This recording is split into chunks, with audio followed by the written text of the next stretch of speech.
Well, hello again, and welcome to part 2 of the tour of Puerto Rico along the coastline. We are in Ponce. This is where we landed. If you remember, first part of the trip, we left from San Juan, came down all the eastern coast and on to Ponce. We're now going to be taking off from here, going west, up the west coast, and then back over the north, back to San Juan. If you remember, when we landed here, we were surprised to find some grass over where the ramp is supposed to be. Apparently that's an after effect of the new scenery that we put in. Hopefully when we put in the Ponce scenery that is being developed, that little detail will go away. So there's a lot to see and a lot to talk about, so let's go ahead and get started.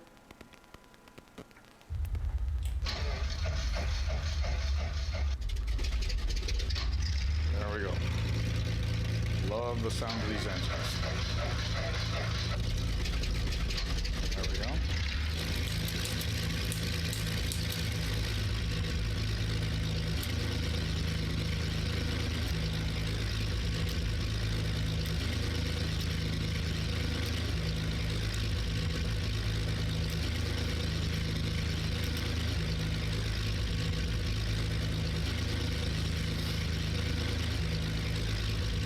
Go ahead and start taxiing out. I repositioned the airplane over here. It'd be easier to taxi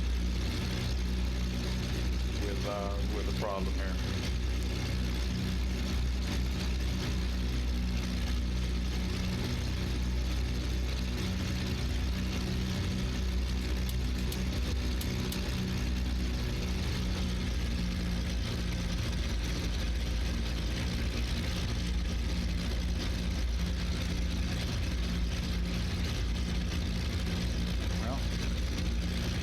Windsock in the middle of the taxiway. Hopefully that is not an indication of what it is in real life.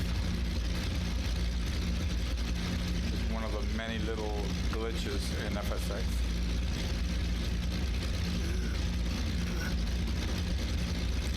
Not that I'm complaining. Thank God for FSX.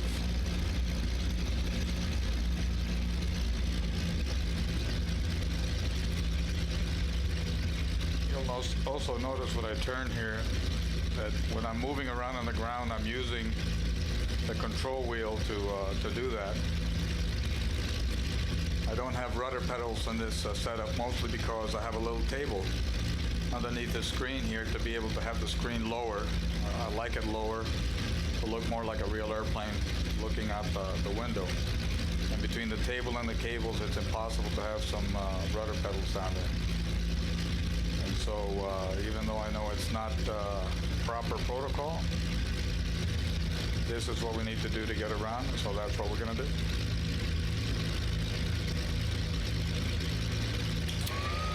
Put some pumps and lights, flaps. We're going to take off on runway 12 again, southeast, and then we're going to turn right, and once again follow the coast to the west. And here we go.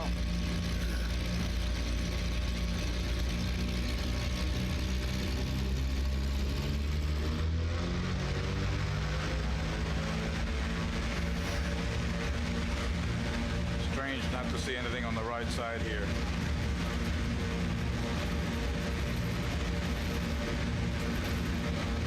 We got 90 knots.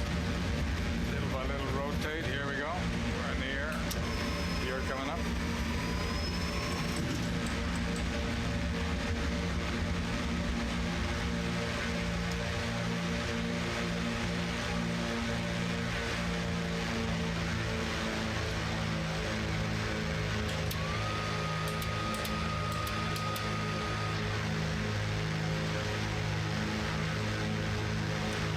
Things I like about this airplane.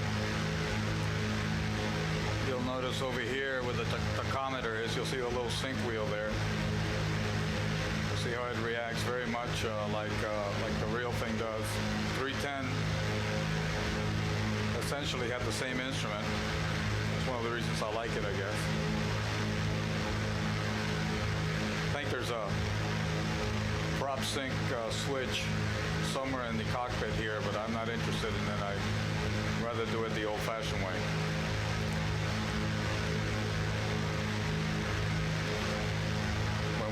to fly in the Herons with the 4 engines. They weren't four very big engines, but they were 4 engines nevertheless. You could spend practically the whole trip trying to synchronize the engines.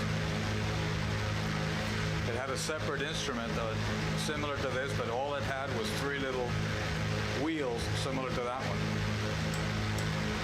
You would set the power on engine number 1, far left, and then the other 2, 3, and 4, you would sync back to number 1.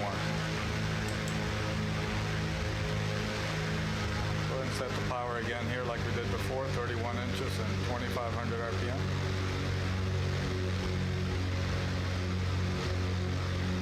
That's about right. Everything is up and out. We're all set. Going over the port of Ponce. This next bay that you see ahead of us used to be the location of Porco. Porco was the Commonwealth Oil Refining Company. Big old refinery in the 50s, 60s, 70s, 80s, I guess it ceased operations a number of years ago.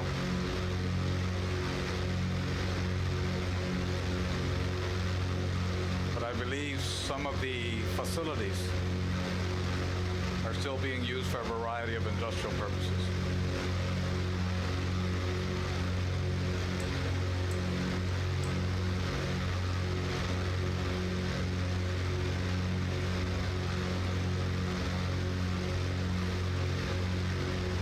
The land that is directly behind that bay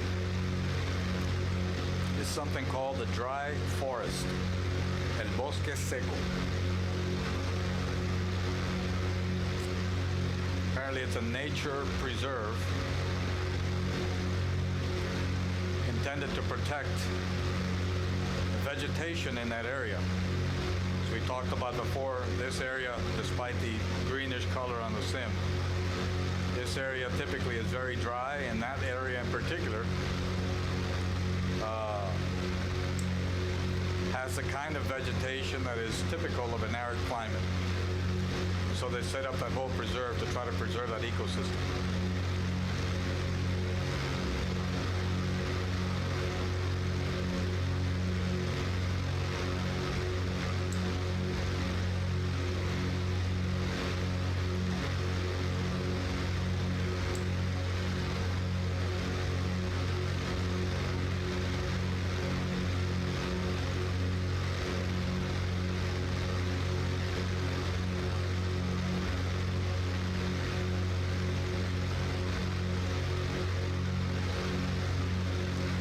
Water that is behind that land mass, there's a little lagoon there that a little bay that we're going to go over, but the water that is on the other side is something called Phosphorescent Bay. And it is an area where the water is bioluminescent, as organisms that glow in the dark. And it's a very popular tourist attraction, both locally and internationally. They have an area over there called La Parguera where you can go out there, and they have people, these tour boats have skiffs and boats and all the rest of it. They'll take you out to the bay in the middle of the night.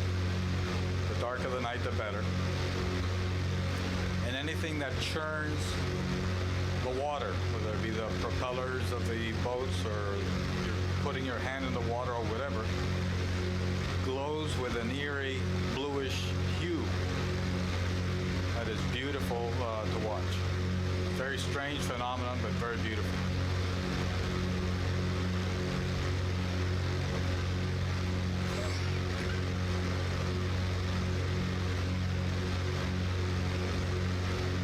And I think to deal with the same kind of dilemma that a lot of these people do, there's an interest in showing people this phenomenon to preserve it. But the more you go out there, the more pollution there is, and because these are living organisms, it degrades the nature of the phenomenon. So you want people to go out there, and yet you have to balance that objective with preserving the phenomenon itself. Phosphorescent bay, very beautiful. The last point that you see, about 12:30 there, that whole area is Cabo Rojo, Red Cape. It's an area of beautiful, beautiful beaches. Because it is so far away from the northern part of the island where all the touristy beaches are and all the resorts and everything else, it is a pretty unspoiled area and very popular locally as a family vacation destination. They have cabins and apartments and other things that you can rent if you're vacationing out there. Beautiful area.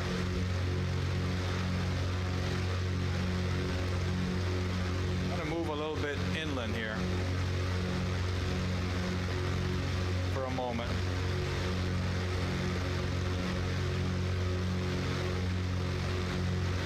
That last little hill that's straight ahead here, just short and to the right of it, is the little town of Lajas. And that is the town where my mother's family is from. And my grandfather, her dad, used to have a farm in that area. He was a very forward-thinking man, very intelligent man. And at the age of 50, in the late 40s, he learned to fly when flying wasn't such an easy thing to do as it is today. And he went out and he bought an early beach Bonanza. It's a beach Bonanza from the late 40s. You can see only two windows out there in the V-tail. And that's him in front of his airplane in a little strip he cut in his farm over here. As a matter of fact, he flew this airplane from Wichita all the way to Puerto Rico, which is no small feat today, but back then must have been quite an adventure. Now, ForeFlight indicates that there is a small grass private strip around that area. I have no idea, absolutely no idea whether that strip is a descendant, if you will, of the one that my grandfather cut in his farm all those years ago. It's just an interesting fact. With this new scenery that we put in, I'm not sure if we can even find that little strip. We're gonna get a little bit closer here and see if we can't see something, just as a point of curiosity. Again, I have no reason to believe that this is the same airstrip that he used.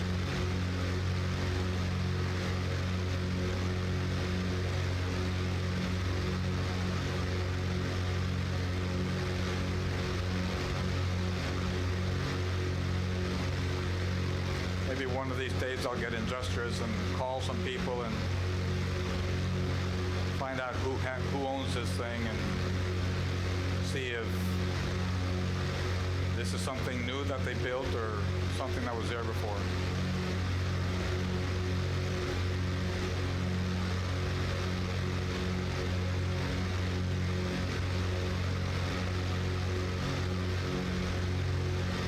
A lot of agricultural activity in this area. Well, according to ForeFlight, it should be right in front of us, but I have no idea. I've flown around here a couple of times and I haven't been able to find it yet. Maybe we'll get lucky.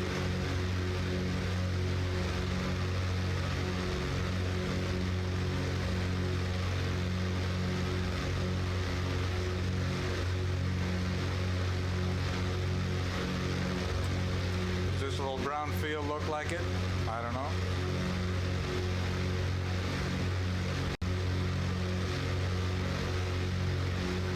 That's a possibility. ForeFlight says we haven't gotten there yet. So maybe this is it over here. Looks like a little strip. Again, I have no idea, but it's just just something interesting to ponder. There's another private little strip over here. This one is paved, but it is also private. And I would think if you're coming from San Juan spend a few days out in Cabo Rojo, one of the beaches, you might want to make arrangements to come over here. It's about a 2-hour drive from San Juan. And you would cut the time by more than half by flying into this little strip if you could get permission to do so. Again, no idea who owns this or how accessible it is to somebody who might want to fly in. There it is right in front. Anyway, that's Cabo Rojo. Next area that we're going to look at is Mayagüez. We talk about Mayagüez is probably the 3rd largest city in the island and the largest city in the western part of the island.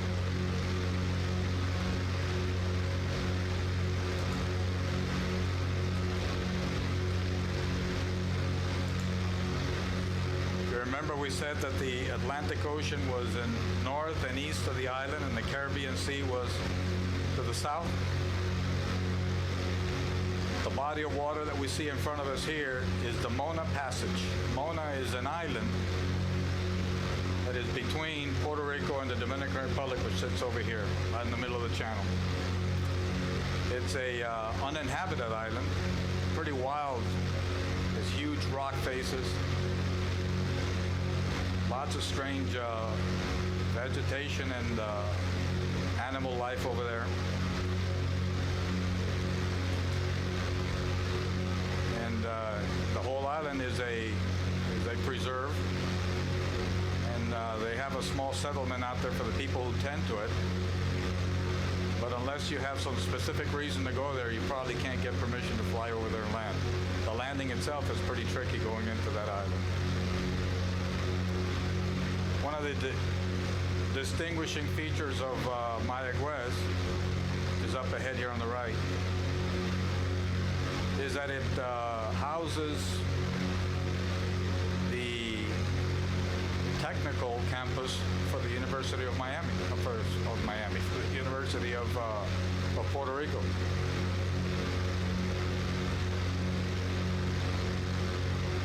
Somebody tells you that they studied in Mayagüez, chances are they're an engineer.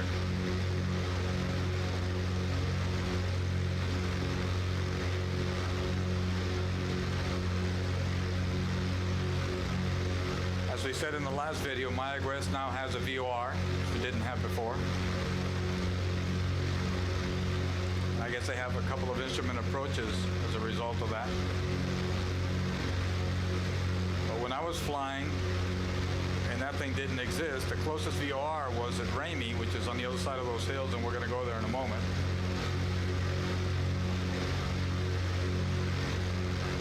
And the only approach to Mayagüez off of that VOR was a very unprecise, non-precision approach. If that's a proper term. Where you would go to Ramey and then take some southerly radial, maybe 180 or something else, I forget what it was. And then see the airport and circle and land, etc. And I actually shot that approach in instrument conditions only one time.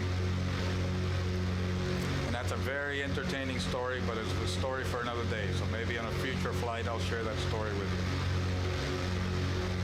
One of the more memorable trips that I made.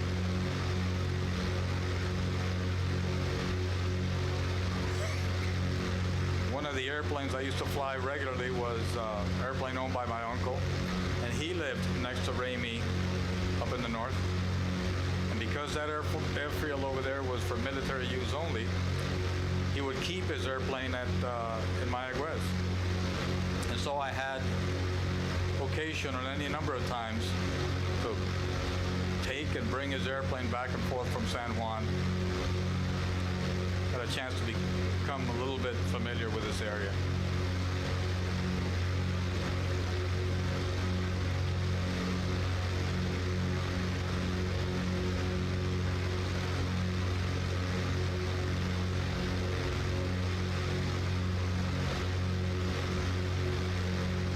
airport straight ahead, runway lying across.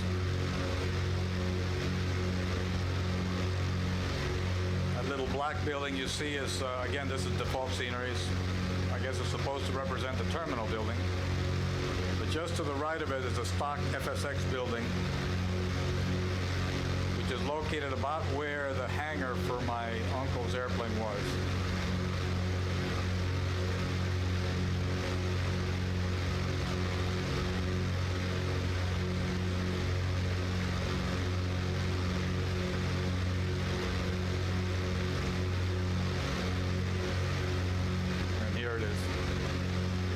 Quite a bit of commercial activity in and out of here.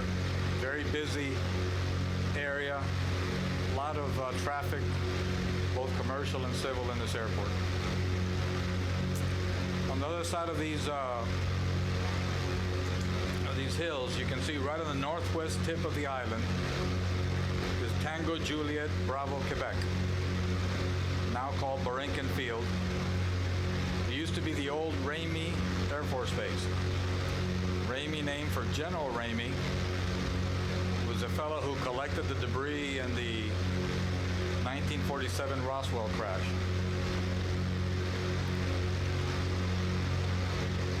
And for many years, this base here is a very important base for the U.S. Aside from the strategic location in the Caribbean,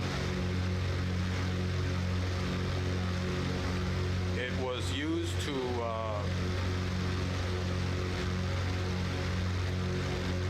house a group of B-36s.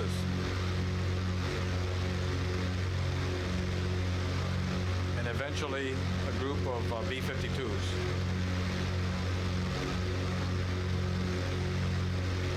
Like some of the other military bases in the island, it has since been decommissioned, people have moved out, and the airport is now jointly operated between the military, specifically the Coast Guard, and civilian authorities that make it available for both general aviation and commercial traffic. Has some limited scheduled traffic, including some traffic from the mainland, but also has apparently a facility for Federal Express, and even Lufthansa, the German airline, apparently has a maintenance facility of sorts on the field.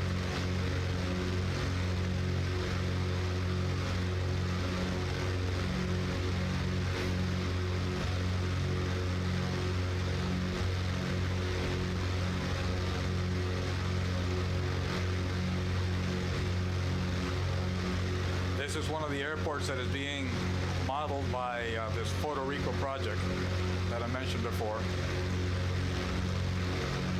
And I'm anxious to see their Ponce project, their Borinquen project, and the one over in Isla Grande, which I think is the first one that's going to be released. As soon as they're all out, we're going to put them in and go take a look at them.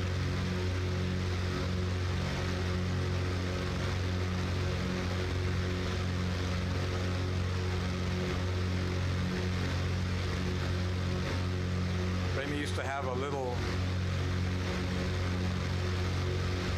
short golf course. I guess most, wherever the U.S. military goes, they build a golf course just about. And I think it's still operating. It wasn't a great golf course, but it was a nice distraction for the people who are stationed there.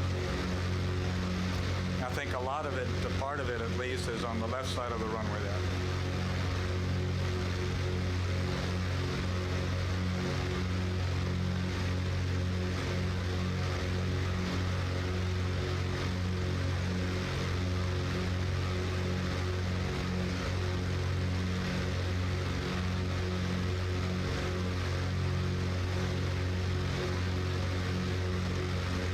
See that most of the activity is to the north of the runway, but it has a huge ramp on the south side. The runway is about 12,000 feet, 11,700 I think. It's the longest runway on the island.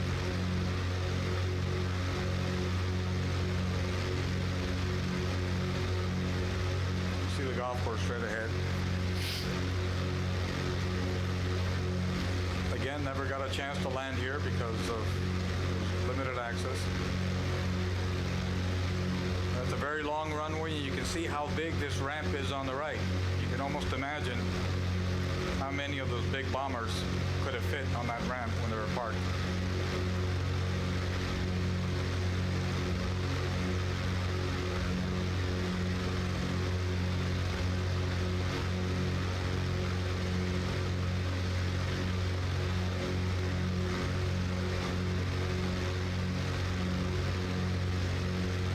Also has a VOR right on this corner of the field here.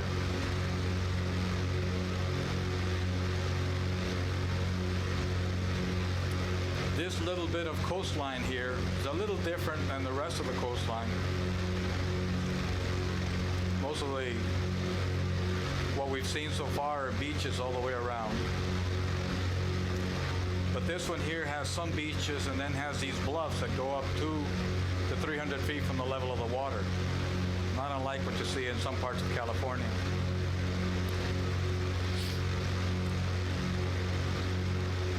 I know some people have developed a resort just up ahead here on the right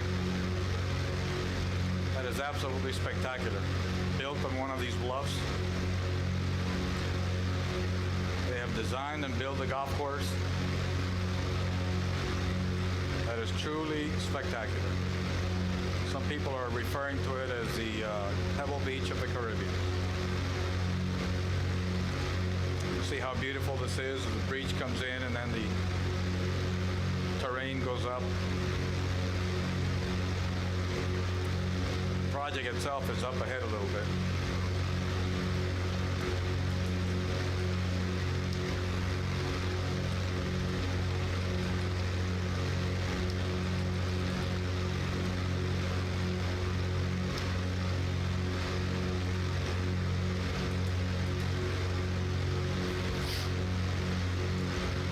I think the scenery is at least 6 or 7 years old, because the only thing that can be seen of that golf course is apparently they're moving earth at the time, and the golf course has been open for 4 or 5 years. So, but still, I think you'll be able to appreciate just the location. Very, very difficult golf course, but absolutely spectacular.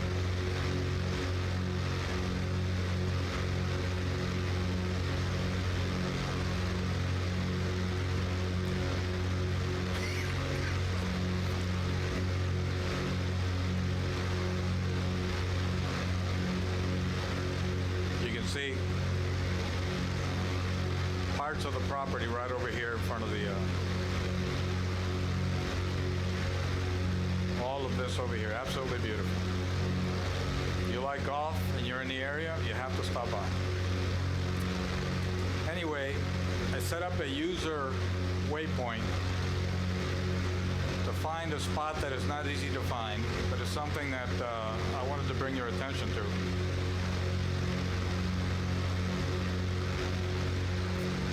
Until very recently, this point that we're going here used to be the largest radio telescope in the world. I have read recently that something newer and bigger has been built somewhere in the world.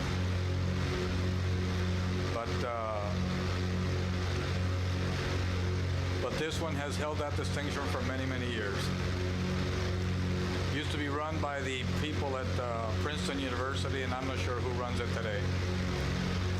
If you saw the movie Contact with Jodie Foster or the James Bond movie Skyfall, those movies in part were shot in this facility here. Basically is a bowl in between a couple of mountains, a natural bowl, where they put this huge dish to beam these radio signals up to the sky. 13 miles to go. Let's see if we can find it. It's not easy to find.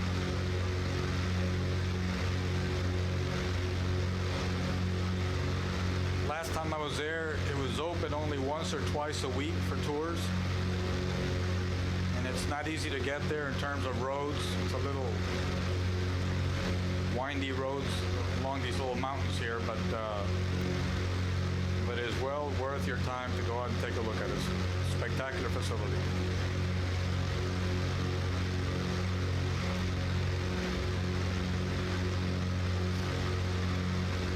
Has a huge gondola suspended on top of the dish. You can't really appreciate that because this scenery is flat, obviously.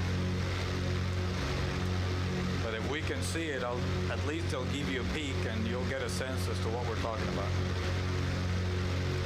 10 miles to go.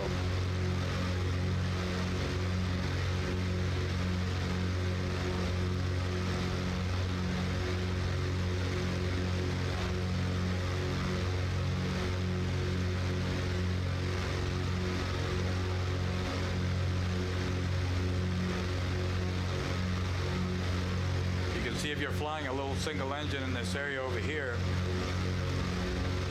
lose an engine, there's not very many places you can go. So typically you want to stay around the edges, around the coastline. Have all kinds of options there.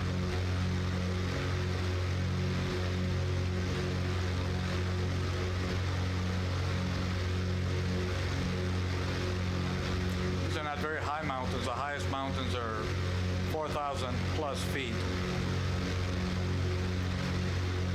But particularly when the weather acts up a little bit, there's something to be careful with.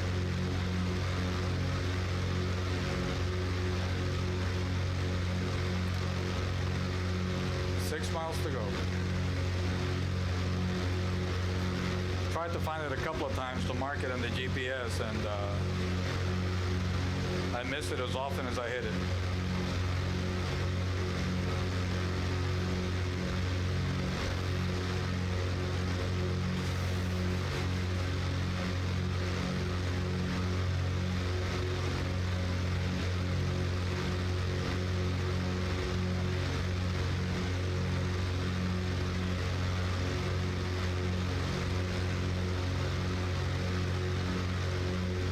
You can see that there are little towns literally all throughout the island, including all the way up through the mountains and everything else. 77 municipalities in the island in general. The island is 35 by 100, so it's only 3,400 square miles or thereabouts. So it's concentrations of populations all over the place. Over 3 million people live on the island. Less than 3 miles, should be straight ahead.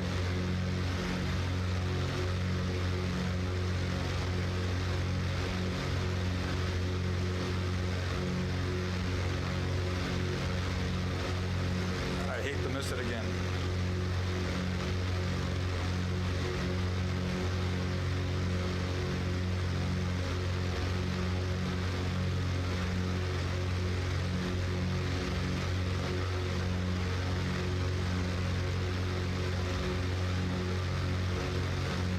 I think this is it right here. Let me see if I can turn in a way that will give you a look as to what this thing looks like. You can see it right there. Huge bowl in the midst of those mountains. Easier in a regular airplane because I have side windows and you can turn about a point, obviously, and it makes it easier to see. I just wanted at least to show you where it was, because it is worthwhile looking at if you're in the area.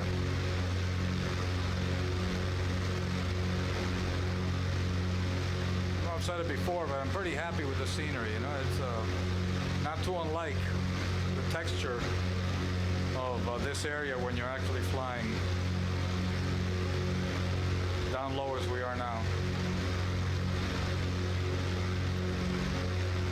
Canyons and pretty well done.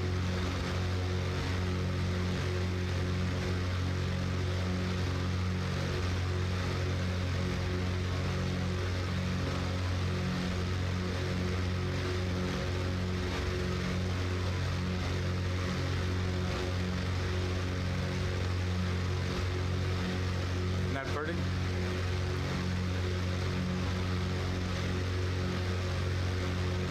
Really beautiful. Next thing I want to mention, it's up ahead a ways, but I want to make sure I get in everything I want to tell you about it. There's another area that used to belong to the Army. It had a little abandoned strip there years ago. The strip has since been removed. For a while it was used by kids for drag racing or whatever, and now, as you will see, it's not much there left. But that's the place where I did my first solo. We flew out there from Isla Grande, which is just ahead of there.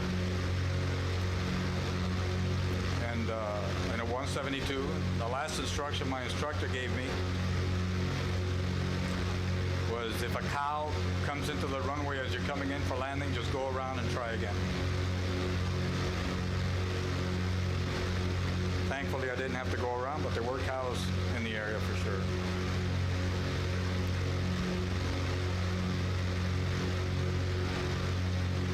Instructor was a pretty extraordinary guy. Ended up becoming a senior flight standards inspector for the FAA. But his main, loved aviation obviously, but his main interest in flight instructing was to make sure that you were safe in the airplane. Obviously, he taught everything that the book said you should teach for your private or for your commercial or whatever. But he always went beyond what was in the book. He wanted to make sure you were safe in the airplane.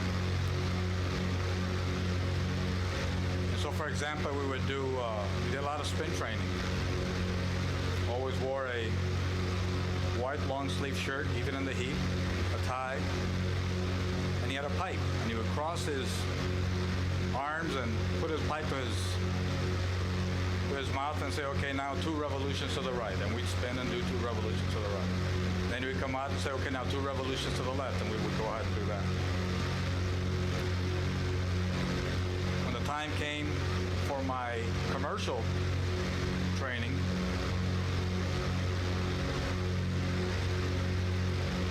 he insisted on doing what we called back then radar surveillance approaches under the hood, even though it was not an instrument rating and it was not required for the commercial rating. Radar surveillance approaches were, I guess, similar to a PAR approach. Controller would go to a special scope and would tell you if you were high or low or right or left, and he would talk you down in the approach. And it was important because back then we didn't even have glide slope indicator in our radios because there was no ILS on the island. And so we did several of those, and I ended up having to do one under the hood in a commercial check ride itself. The examiner felt exactly the same way. And the idea was, you know, you're carrying people and you get in trouble and you have to come down. I want to make sure that you can do that. He was really an extraordinary guy. Learned a lot from him, and took a lot of interest in my training.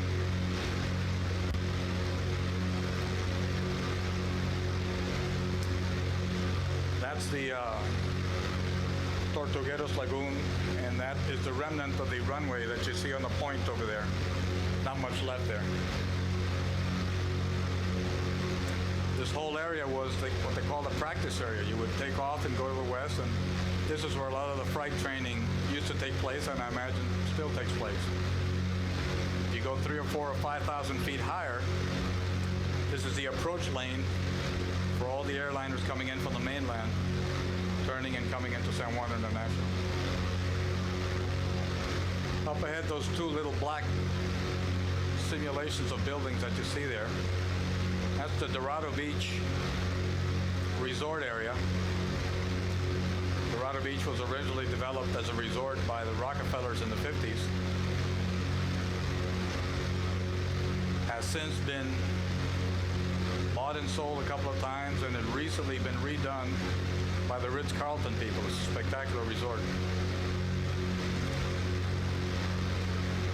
And there used to be a little runway here that has since been eliminated to build a lot of high-end homes here.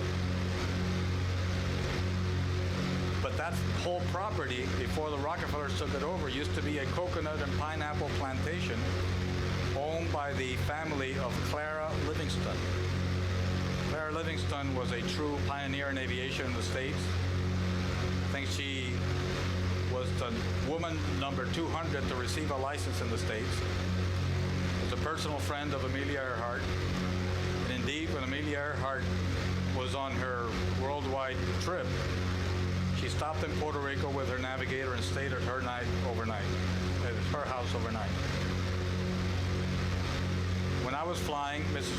Livingston was in her 70s already, and she had been a charter founding member of the Civil Air Patrol many, many years ago, and she still ran the Civil Air Patrol over at Isla Grande.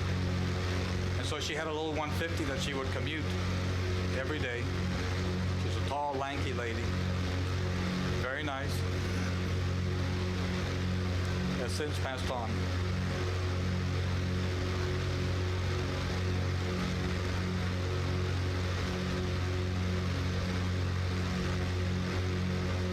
Up ahead you can see some of the golf courses, 3 or 4 golf courses. I forget how many they have. They had 4 at one point. I think they have 3 now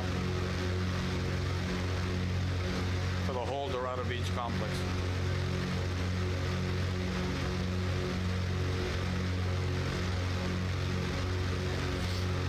There's a little runway that you see straight ahead. It's marked with yellow X's. And ForeFlight lists the little strip there as a private strip, but I don't remember having a runway there. It's marked as closed anyway. The Dorado Beach runway that was closed was a little bit further back, as I recall. Or maybe that's a remnant of the old strip, I don't know.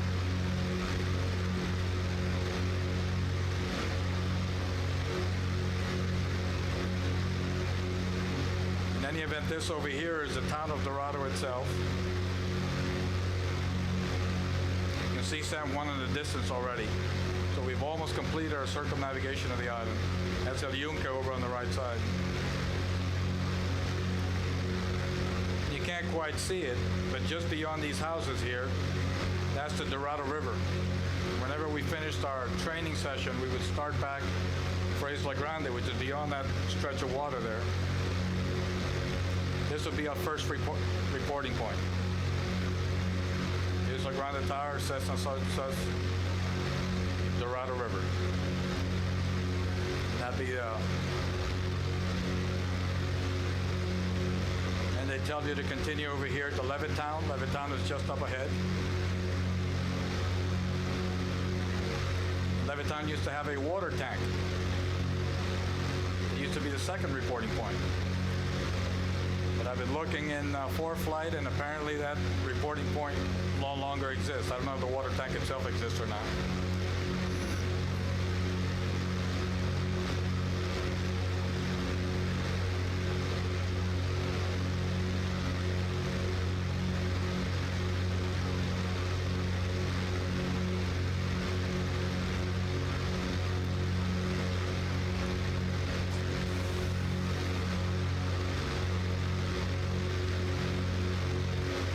As we get close to San Juan,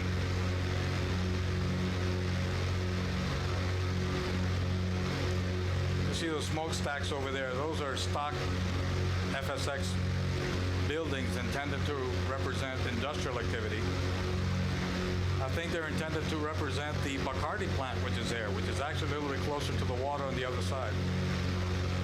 Most of the Bacardi rum that is sold worldwide is produced at this facility over here.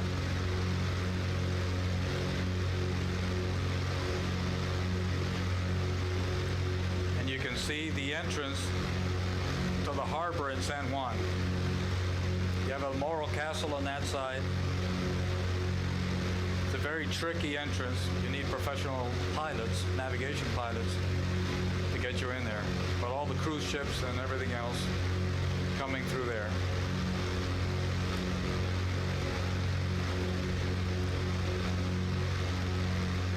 The idea, we're about 600 feet now. The idea was that when your final reporting point for Isla Grande, which is straight ahead, you can see right in the San Juan area, the international airport is over there. The idea was that when you got to the west shore, you should be at 600 feet, which is what we're going to be just now. If you can see the approach lights, if you're at 600 feet at the west shore, you're just about set for your approach, right there.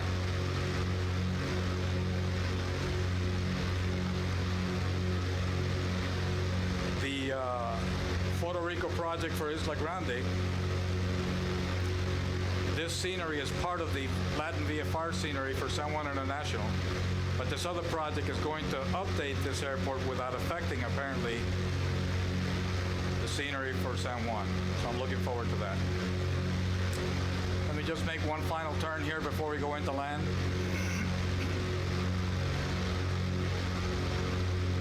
To show you some of the big activity in the metropolitan area. That flat building that you see there is the largest shopping center on the island, Plaza Las Americas. And right behind it, that wavy roof there is the baseball stadium, and on the right is the Roberto Clemente Coliseum. And over on the left is the financial district. Most of the buildings that you see here are pretty true to life in terms of location and look. As you can see, San Juan International is straight ahead. You can see a runway over here. This is 1028. And the runway we took off from here, 826.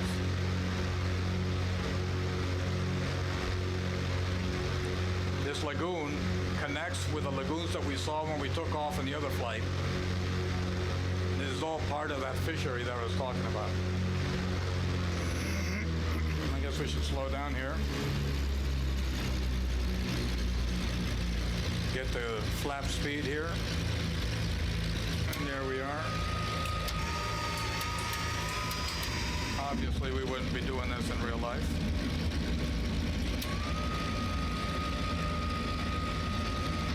Gas, undercarriage, mixture props, all set to go, clear to land, 3 green.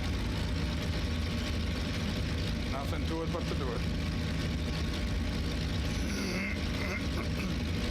You can see the buildings on the left done a really good job.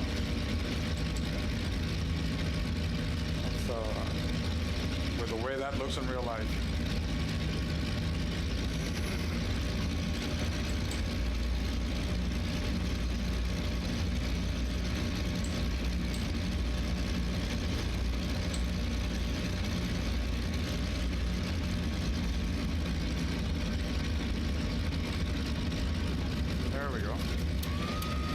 Back in San Juan.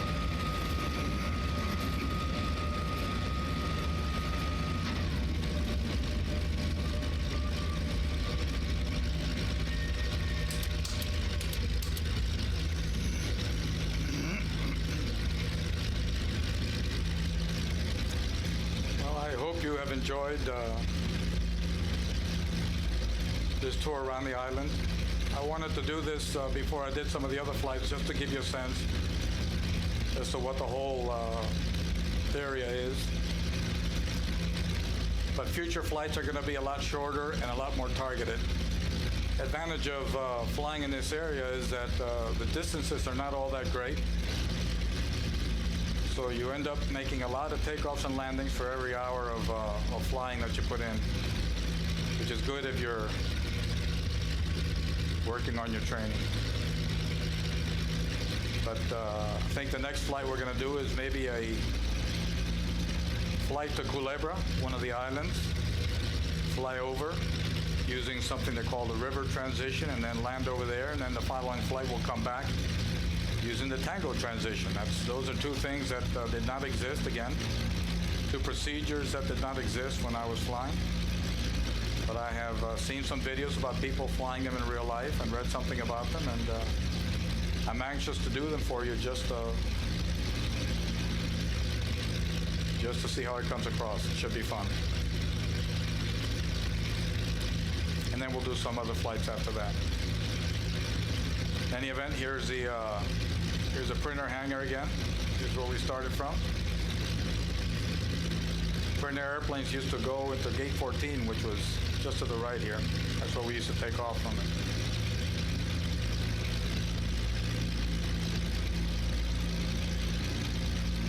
Sad to see this old building empty without people and airplanes and all the rest of it, but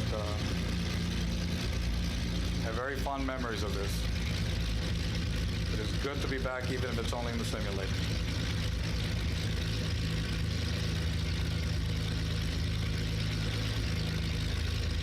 In any event, let's leave it right here.